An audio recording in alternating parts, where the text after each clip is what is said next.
Assalamualaikum anak-anak, apa kabar hari ini? Semoga kalian sehat-sehat selalu ya.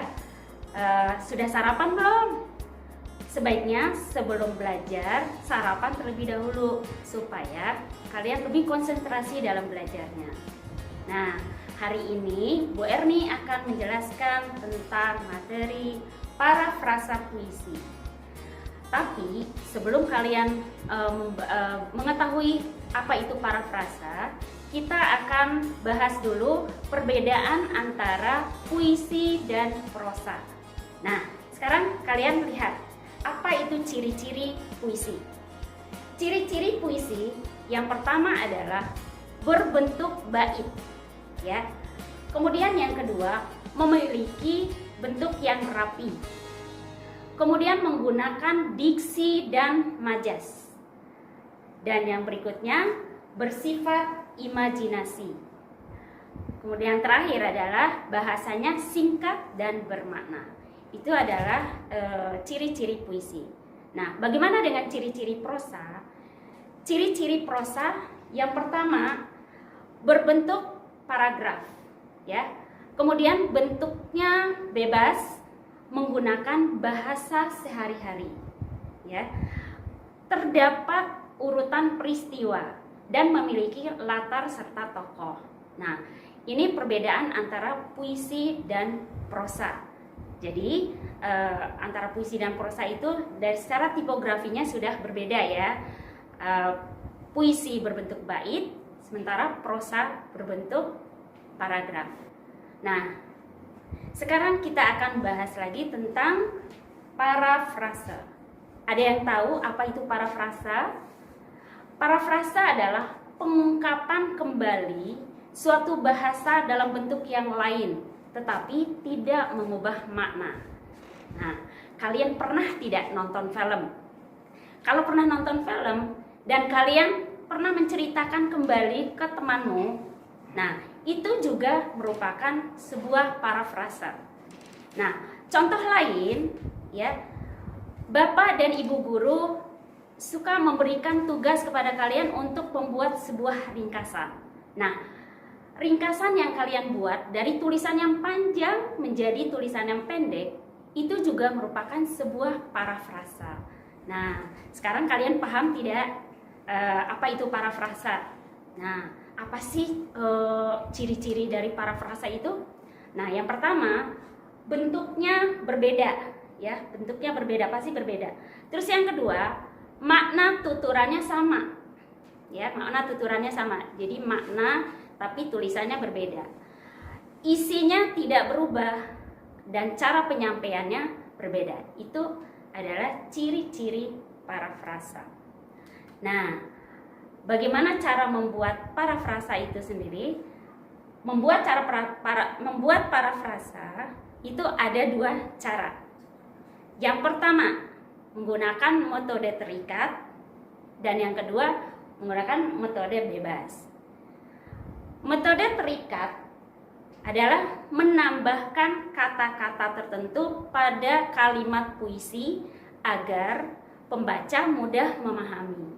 Nah, kalau parafrase bebas, ya, metode parafrase bebas itu mengubah puisi dengan kata-kata sendiri tanpa mengubah makna, tetapi bentuknya paragraf.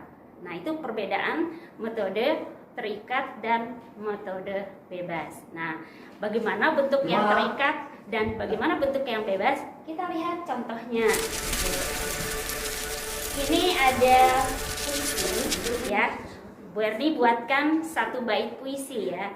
Kita akan lihat bagaimana contoh memparafrasakan puisi ini, baik yang terikat maupun bebas. Dengarkan ya.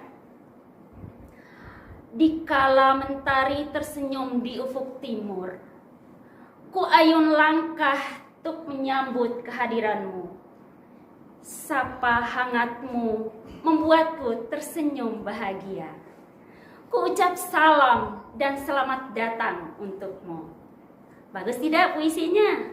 Nah, sekarang kita lihat parafrase terikatnya seperti apa. Kita lihat ya. Kalian lihat yang tulisan merah ini itu merupakan penambahan kata-kata di luar kalimat puisi. Nah, kata-kata ini ya tujuannya untuk apa? Untuk memudahkan kita memahami puisi itu. Kita lihat baris pertama, di situ ada tambahan kata ketika. Kemudian ada kata matahari. Matahari itu pengganti dari mentari. Kemudian ada kata mulai terbit. Nah, tadi ada kalimat puisinya ada tersenyum, kemudian menjadi mulai terbit. Dan seterusnya. Nah, ini penambahan-penambahan kata-kata ini itulah contoh dari metode parafrase terikat. Nah, bagaimana dengan metode parafrase bebas? Kita lihat ya contohnya. Nah, ini bentuknya sudah paragraf ya. Kita bacakan. Ketika matahari mulai terbit di ufuk timur, aku bersiap-siap berangkat ke sekolah untuk menyambut kehadiran murid-muridku di depan kelas. Aku merasa bahagia ketika murid menyapa dan bersalaman. Aku menyapa mereka dengan mengucapkan salam dan selamat datang untuk belajar. Nah, secara intonasi maupun bentuknya, parafrase terikat dan bebas tadi sudah berbeda. Nah, ini menggunakan bahasa sehari-hari ya. Itu dua metode yang digunakan dalam memparafrasakan puisi. Nah, coba perhatikan contoh lain dari parafrase terikat seperti yang ada di layar. Nah, di situ ada penambahan kata-kata ya, penambahan kata-kata di luar kalimat puisi. Nah, ini contoh parafrase terikat. Nah, bagaimana parafrase terikat ini menjadi parafrase bebas? Nah, kita lihat contoh berikutnya. Ya, bentuknya paragraf. Ya. Bait pertama kita coba. Hari ini aku berbaring sakit. Sakitku karena tidak menuruti nasihat orang tua. Sudah dibilang oleh ibu, jangan sampai lupa sarapan. Ya. Nasi goreng dan telur sudah terhidang di meja, tapi tidak pernah aku makan. Nah, itu contoh parafrase bebas dari bait pertama puisi tadi. Nah, sekarang bagaimana? Kalian sudah paham belum bagaimana memparafrasekan puisi? Nah, untuk menguji pemahamanmu tentang parafrase ini, Ibu berikan tugas ya, satu bait puisi.